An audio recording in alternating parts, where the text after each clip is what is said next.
There's this story that my mum used to tell me. When I was a kid, she held me up to a telescope to show me the stars. I'd been born under the open sky 2 years prior. It was only fair that Space and I got better acquainted. She showed me constellations like Ursa Major, Auriga, and Orion, and the moon, of course. Finally, she set the telescope to one specific point: Jupiter. Then I started screaming. I went from warm and cuddly to panicked hell-screaming mini beast at the drop of a hat.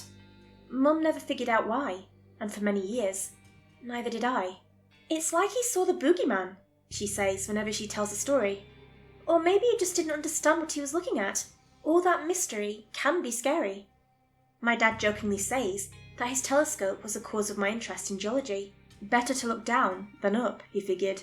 I never thought of it that way, but he had a point.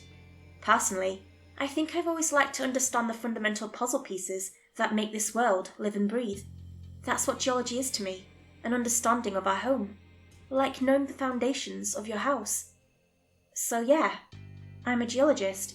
I got my degree at MSU, got a master's degree in Norway, and got an entry-level job at a government agency up in Reston, Virginia. By 2013, I was well on my way to earthquake-proofing my life and personal economy. Things were pretty sweet, but there were a few caveats. First, I was desperately lonely, and second, I hadn't used a telescope since that fateful day when I was 2 years old. But that changed in March 2013. I'd just turned 24. I'd kinda started dating this girl, Lynn. We'd only been out twice, but I had a good feeling about the third date. She was an intensely outdoorsy kind of person. She had all kinds of breathing fabric clothes, super hydro whatever water flasks, and she tracked everything about her life on the ergonomic hyperdigital buzzword watch with the accompanying monthly subscription app. It was all a bit much, and I couldn't keep up with her in any sense of the word, but she somehow tolerated me, and that was all that mattered. We'd been hiking all day. Lynn had been hinting at a surprise at the end of the road. It was already getting too dark to turn around, so I figured we might be sharing a tent. She hadn't told me to bring my own. As we got to the top of a hill, I realised I'd been an idiot. There was a camp of 6 other people, men and women, all variations of Lynn. Eager, sporty people with a violently upbeat vibe.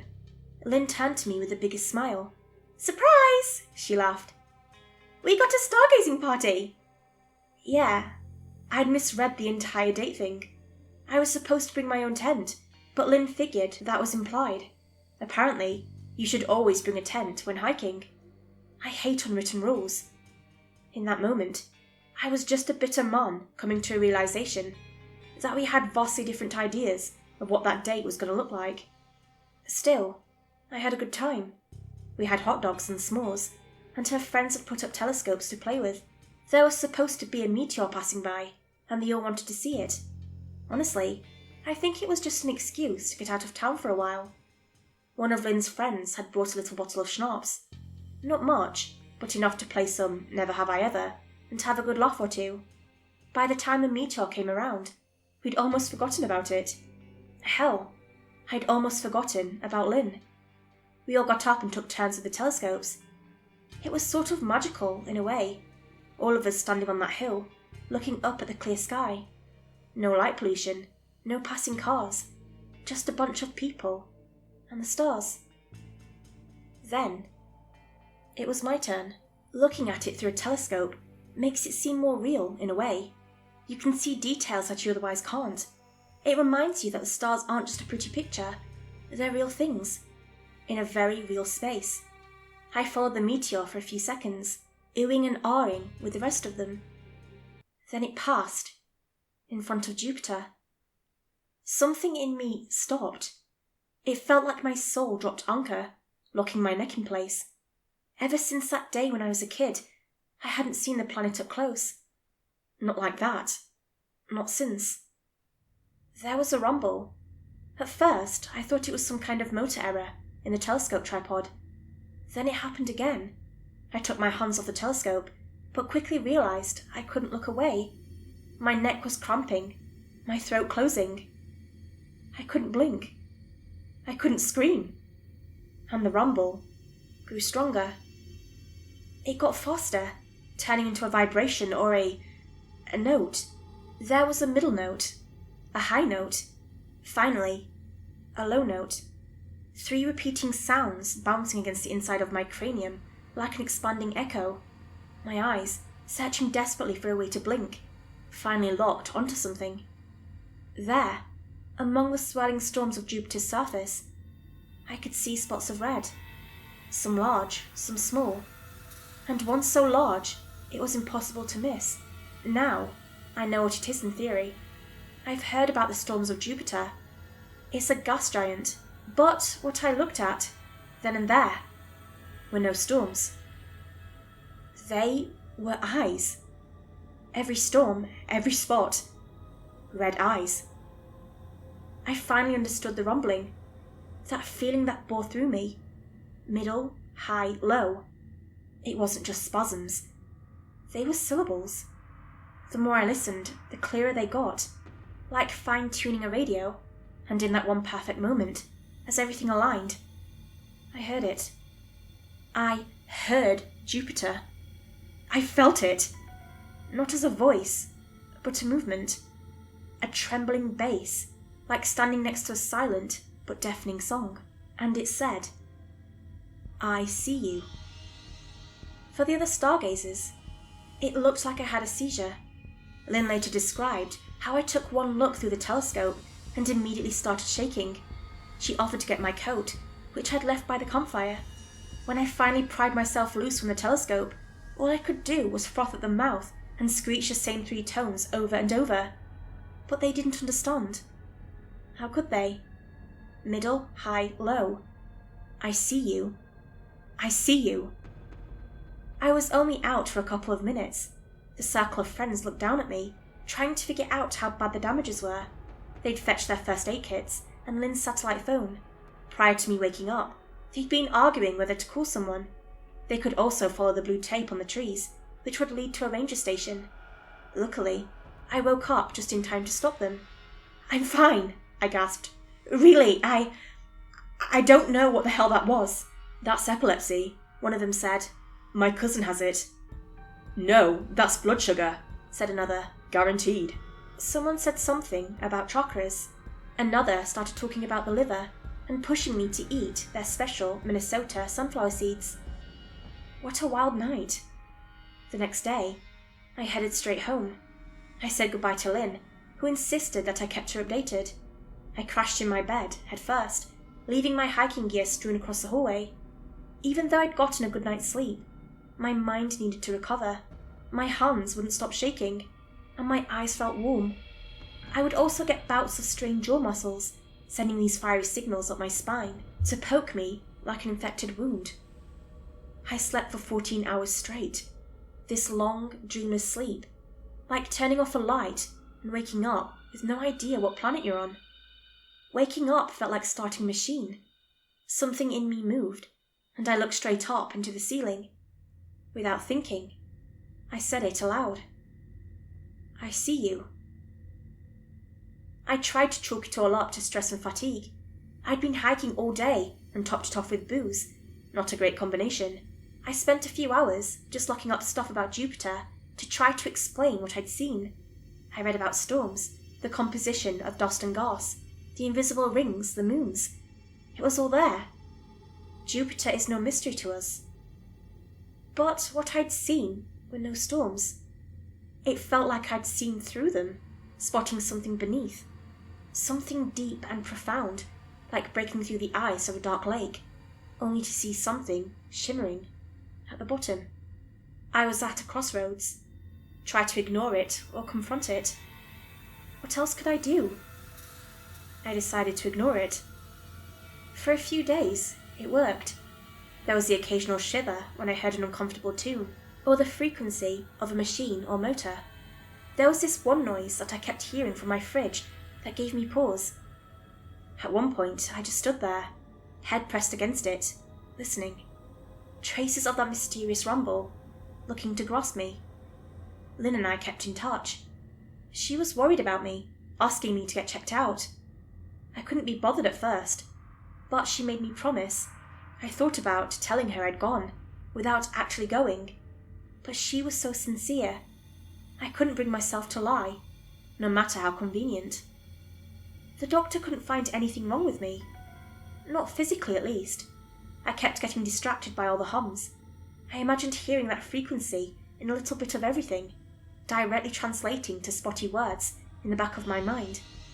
I could hear C coming off a computer screen, a U from the rumbling pipes in the bathrooms, just spots of recognition, sending flakes of ice up my spine as a constant reminder that I was, in fact, nowhere near okay. It all came to a breaking point one evening when I was making dinner. I was alternating between frying chicken and answering messages from Lynn when I got into what I can only explain as a groove. There was a hum coming from the kitchen fan which resonated exactly with one of the frequencies. It was calling to me, over and over. You, you, you, you, you. I have no idea how long I stood there. My mind just synced to this rhythm. At some point, I realized I was coughing, nodding my head to the alarm from the smoke detector going off. My chicken was burned. I ended up pouring myself a bowl of powdered tomato soup, and even then, as I stirred it with my spoon, I imagined the storms of Jupiter, the red swirls hiding an unfathomable chaos. I watched it spin round and round and round again. And the longer I looked, I could feel the eye coming closer. My hands cramped, locking the plate in my hands. I could feel a rumble boiling in my stomach, like a volcano about to erupt. 3 familiar notes, translating into an immediate, marrow-curdling screech. I see you. I threw the plate across the room. It shattered, and the red droplets spread across my egg-white wall. Swirling dots, dancing like distant Jupiter storms. The hum in me faded into a steady stream of whispers. Whispers that eagerly reminded me that I was, unquestionably, seen. For the next few nights, it just got worse. I prayed for a dreamless sleep, but it wouldn't come. Instead, I kept finding myself carried off into the void, coming face to face with an eye the size of continents, chemical storms that could strip the skin from my bones, leaving only thoughts and screams behind, knife-edged ruby mountain ranges circling an endless black iris. No matter how much I kicked, twisted or turned, it sucked me in, pulling me into an eternal, stomach-churning freefall. I would wake up, drenched in sweat, completely off balance. I'd fall out of bed and flop around on the floor, as if gravity still eluded me. It'd take me a few seconds to realize nothing had happened, and maybe, if I was lucky, I'd gotten half an hour of sleep. I gave up. I told Lynn all about it, begging for help. She came over within the hour, drove me to the hospital, all that. Hell, I don't remember filling out a single form. She made sure they called my emergency contact and updated the doctor on what had been going on. She was unstoppable. I tried not to look and listen too much, but my mind was reeling from a lack of sleep. I have vague recollections of hallways and blurred faces. By then, I could feel the rumbling everywhere. Every electrical outlet, every fluorescent light. I could feel it in the texture of my rubber soles dragging across the white linoleum floor. It wasn't letting up. The only clear memory I have is of staring into the eyes of a doctor as I had a moment of clarity. He looked at me like I'd slapped him. "Good," he said. "Then your eyes are working." What? "You can see me, right?" He took down a few notes and checked my eyes. "You said so, just now." They kept me overnight for observation. My mum came by with some supplies and words of encouragement. She stroked my head and made sure I always had a glass of water on hand. Whenever my fever-like rants and seizures would start, she was there to calm me down. Well, to the best of her ability. At that point, I was so far gone that I couldn't even explain it to her.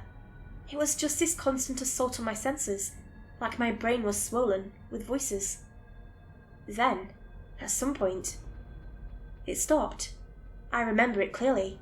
Mum had opened a window overlooking the parking lot, and I had a clear view of the night, distant stars making their way across the sky. After shivering constantly for days, the relaxation I experienced was indescribable. Euphoric. This warm, enveloping feeling spread all throughout my body, like becoming a comfort blanket. Mum stroked my hair. "You always like that," she said. "Remember? You used to sleep with the window open." I don't remember that. No stuffed animals, no nightlights, just an open window. Anything else and we'd get a nasty tantrum. She sat with me for a while before she got up to use the restroom. When she got to the door, she turned back to me. "You know, the night when you were born, we never thought you'd make it," she said. "It was all a mess. The car broke down. Your dad thought we could cut through a field to make it to the hospital on foot." "I know," I sighed. "I was born in a field." "The paramedics found us," she continued. "If it hadn't been for the bright night and the stars, they never would have. It saved your life." I looked out of the window. There was something strangely comforting about that vast darkness, now that it didn't fry my nerves. Like a dark sea, where you can imagine the waves. "We thought you wouldn't make it, but as soon as we heard them, we knew you'd be okay." A primal thought swam to the front of my mind. A vague feeling of people around me, being naked and cold in an open field. Hands grasping me, a voice far above, whispering, "Don't worry, kid." A breath that lasts for a lifetime. I see you. The next morning, I was discharged. My nerves had calmed, and I'd gotten a prescription for seizure medication. I was rolled out of the main entrance, where Lynn met up with us. It wasn't the kind of introduction I'd planned on doing that day, but that time was as good as any. Mum had her promise to take me home, and Lynn was happy to help. We started to drive, and I immediately felt something strange. A tinge of something cold, like a snowflake, hitting an open wound. "Do we need to stop?" she asked. "Are you okay?" "No, just... wait." As I looked around, the feeling shifted, and at one specific point, it disappeared. It just disappeared. I followed the direction with my finger, pointing at something in the distance. "Can we go, there?" I asked. "Right there. That way." "The highway?" "Sure, yeah."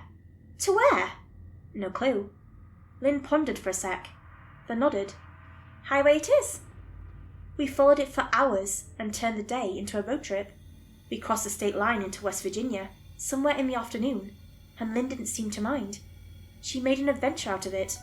Between my spontaneous bouts of nausea and confusion, I enjoyed her company. Not to mention the snacks she got us. As the sky started to darken, I figured she'd have us turn around to look for a motel. But no, she kept going. I could feel the point in the distance shift faster and faster. We were getting closer. There was something there. Something that made the shaking fade and clarity return.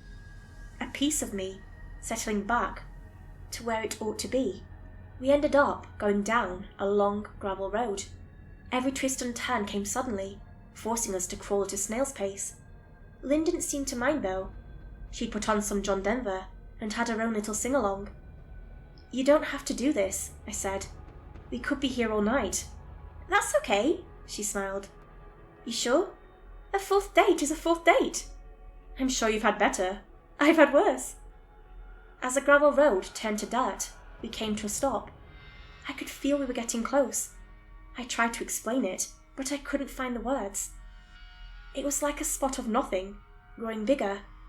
If I could just get there, I had this aching feeling that everything would, in one way or another, turn out okay. Lynn stopped to get her hiking pack, and that was that. Off we went. We wandered through the wild forest. There were no trails, no leads. It was just us, and a vague sense of direction. Lynn didn't seem to mind. She had both a compass, satellite phone, and all kinds of tools. 2 hours of dark nothing, and suddenly, light. It was almost midnight by then. A starlit sky opened as we stepped onto the top of a short ridge overlooking a lake. I could see almost all the way around it from there. In the distance, I spotted a few boats. Fishermen. It was all quiet, no matter the direction I looked. It was all just quiet. I looked at Lynn and laughed. I was so relieved that I couldn't express it, like a muscle knot untying itself, or a massive headache just melting away, like putting a soothing balm on my soul. I gave her a big hug, and she returned it in kind. I don't know why, but this is it, I smiled. This is it. The spot. I think we're in, Greenbrier County? That's someplace special to you. Never been here before. Well then. I sat down and took in the scene. No humming, no whispers, no cold creeping along my spine. Just a silent night and distant lights from stars and fishermen. You want some soup? Lynn asked. I got a thermos. When did you... Got it in my pack, she smiled. Want some? Yeah, I nodded. That'd be great. She poured me a cup and handed it over. My eyes drifted upwards. Something red, moving across the sky. I shook my head and turned away. My pulse started beating, and I dropped my cup of soup. I tapped the side of my head, as if trying to realign an antenna. Lynn put her hand on my shoulder. You okay? The red in the sky. The red eye. I could feel it. I scrunched my face as hard as I could, telling myself it was all gonna pass. Telling myself it was over. I'd won, and this was just an aftershock. Then Lynn spoke up. Is that a plane? She saw it too. I looked back at Lynn, seeing a red gleam in her eyes, a reflection of what loomed overhead. The joy faded from her. She could feel it too. Something was wrong. A reflex in me made me look up. A stupid, inane little reflex. A red swirl in the distant sky. A sailing star, long out of reach. My breath grew shallow as I realized I couldn't look away. Everything else faded as my sight was slowly swallowed by that distant vision. Lynn? Lynn! I called out, waving my hands behind me. Don't let it take... I felt her fingers brush against mine as rumbling began. But this time, it was different. It was a pulse so powerful that my left eardrum immediately burst, leaving me screaming like a child on the ground. It burned me to my core, wrapping itself around my spine and squeezing, forcing these guttural sounds up through my esophagus. Somewhere far away, I could feel Lynn shaking me, but all I could focus on was that red dot in the sky. It resonated with me. With my every pulse, it pulsed back. Our duet. Our signal. I choked on my lungs, spitting up single syllables like a hiccup. I see you. It grew faster and faster, turning from 3 syllables to 2, and gradually, just a sound. I see you. I see you. I, oo, e, o, until finally, all that remained was a single word. The name, the signal, the thing. Eo, Eo, Eo. And with every beat of my heart, the thing in the sky started to turn. I could hear Lynn in the distance, as through a pane of thick glass. I heard her worry, screaming, fumbling to connect her satellite phone, only to be met with a pulsing static. She tried dragging me away, but was shocked with a burst of static electricity. Every hair in my body stood at attention, reaching for the stars, letting every little breeze cut right through me. The red thing grew bigger. That something. A dust particle of the infinite, leading our way. It was a matter of minutes. Using a rope from her pack, Lynn managed to get a lasso hold of my legs. She dragged me away, but it was too late. It was like my nightmares. Something distant and red growing bigger, swallowing everything. Eo, Eo, Eo. In the moment of impact, something burst inside me. I coughed up something black and viscous. Perhaps it was the connection that tied me to this thing to begin with. Maybe it marked me at birth to demand a favour somewhere down the line. Maybe this was all something cashing in on my life. The sky burned my retinas, but only for a heartbeat. In nothing but a moment, the sky went from burning red to nothing. The ground shook. There was steam, and so much cold air was pushed out that Lynn was knocked off her feet.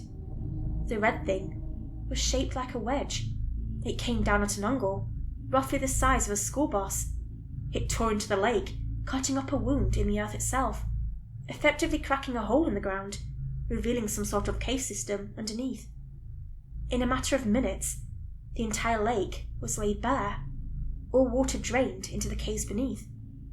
What little remained of the red thing turned to ash. Red, swirling, ash. Lynn propped me up against a tree. My head was ringing like a bell. My vision slowly returned as the pulse subsided. The black, viscous blob I coughed up quickly dried up into a powder, turning into flakes of metal. I tried to talk, but couldn't form the words. I couldn't hear myself. I was so disoriented that my body couldn't understand whether I was breathing or not, making me lightheaded. Leaning against the tree, I forced myself up. I had to see the aftermath. An entire lake, drained in seconds. I could only see little parts of the fishermen's boats, some of which had been blown into the surrounding trees. There was no way they would have survived, much like the remaining fish, flopping about in the mud. I turned to Lynn, trying my best to speak. My body recognized all the physical sensations of speech, but couldn't form the words. Using my fingers, I gave her numbers. I pointed to a satellite phone. We had to call goddamn everyone. The Army Corps, NOAA, the EPA, the Division of Natural Resources. Hell, I had to call my boss at the USGS. Everyone. We needed everyone. So we called them, one by one. And that was that. For me, at least, things were finally at peace. I couldn't feel it anymore. Maybe I'd served my purpose and paid my debt, in a way. Over time, my eardrums would heal. Turns out I'd also fractured a rib and gotten 2 throat ulcers. Still, I could overcome it. The whole situation was just absurd. There were reports of a small geological event without anyone mentioning the goddamn meteor that changed course to hit us. Coincidentally, there were also reports of escaped convicts. Residents were asked to stay inside. Despite having called literally everyone I could think of, I wasn't allowed anywhere near the site. I got no updates, no debriefing, nothing. The only thing I got was one of the corporate landowners telling me I'd been trouble enough. That line alone tells me they knew something I don't, and it bothers me still. But there are only so many brick walls you can beat your head against. At some point, you get too dumb to care. That's where I'm at now. The past few years, I've been able to look into the sky without a twitch of a care. I've looked at Jupiter countless times, and I can't even imagine what I used to see anymore. I know there's something there, but it's like a filter. Something in my mind can't look past it anymore. And Lynn, well, it was her idea to record all this. She thinks there are people out there who might have seen something about this, other perspectives. We know for a fact that there was a cover-up at the local news station, and someone must have been down by the lake. For me, the only thing that still remains in me is that word, that strange sound, meaning nothing and everything, like something out of a dead language, begging to return. I can say it 100 times, but there's no point anymore. It feels like it has burned out of me. There's nothing left to make it sound true. EO. Just a noise. I hope someone out there can make use of the truth. Get some kind of closure. As Lynn and I are expecting our second daughter any day now, I feel like this chapter needs to be closed, once and for all. And no, she won't be born under the stars.